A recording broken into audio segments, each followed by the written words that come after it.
Okay, here we have the two-plane setup. We have the lower plane where the hands and the golf shaft are, and the upper plane parallel to that where the shoulders turn. We'll watch the takeaway. You can see that he takes the club up a little too abruptly on the takeaway. Here we go. So it's coming up a little too fast. What we'd like to do is have the hands stay on that lower red line a little longer. But he does get up to where his forearm, see that, is parallel to the upper arm, and his elbow is directly on the lower arm. That's the classic stance of the two-plane swing.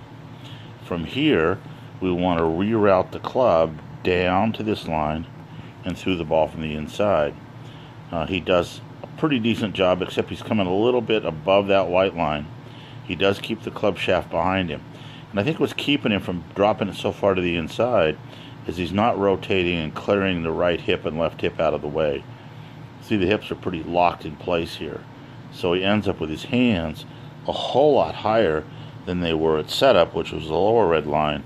And you can look down and again see the foot down here is kind of planted.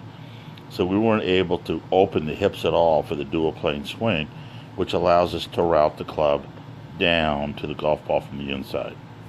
We're going to watch to the finish now. Nice finish. We can see that he did rotate the spikes, but you can see from this angle that the heel is behind the toes of the club. That tells us that he spun out a little bit rather than simply pivoted up on the toe. We'll also see, if you watch carefully here, watch this foot right here. Let's clear that out of the way. Watch this foot also spin. See that? So what he's really doing is spinning in place, not getting any forward momentum. So we're going to work on getting him shifting from the right foot onto the left foot as he makes his rotation.